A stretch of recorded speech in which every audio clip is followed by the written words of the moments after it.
Hello, my name is Nerimo Wako. I'm the founder of Visionaries Aloud.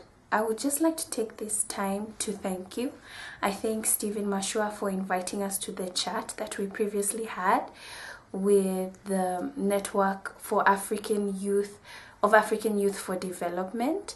I think it was quite productive, and I also think that the topic we selected was something that we definitely need to discuss as a youth. The topic that we selected was stereotypes of refugees. And the reason why we selected it was because we felt that we're at a time where there's a lot of war around the world. We look at Central African Republic with almost 100,000 refugees fleeing into Cameroon. And for instance, we look at Kenya, where we have refugees from South Sudan. We have some refugees from Somalia, some from Uganda and Ethiopia. And so within this year alone, we had an increase of refugees, about 6,000 coming in from South Sudan, and we had 1,000 coming in from Somalia. And also we look at the terrorist attacks that have been occurring in our country. A lot of them have been linked to the Al-Shabaab group, which have a stronghold in Somalia.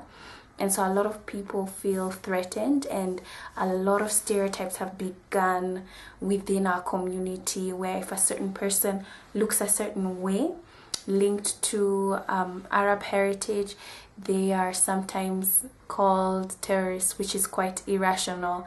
So I thought that as a youth it was important for us to discuss these issues, because it's something that we will deal with in the future. As the youth population continues to increase and we're having an increment of refugees, we need to discuss and put to the platform, how are we going to deal with this influx? We already have issues of unemployment, we have issues with insecurity. How are we going to bridge those gaps? And also not forgetting the refugees either. A lot of them are kept in camps for years, and those are examples of Dadaab camp and Kakuma, where individuals have lived there for about 20 years, and the stereotype is that they're lazy and they don't want to go home, when in actuality they do, if given the opportunity to go home.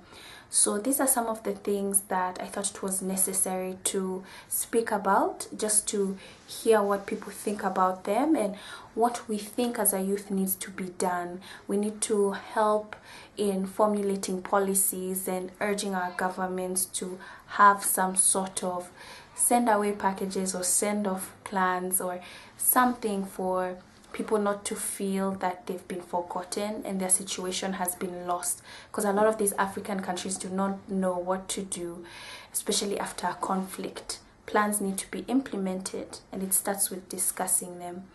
So I just want to take this opportunity to thank you again for participating, and we hope as an organization that we will be able to participate in more, and we'll be invited to more and perhaps even host some. So thank you.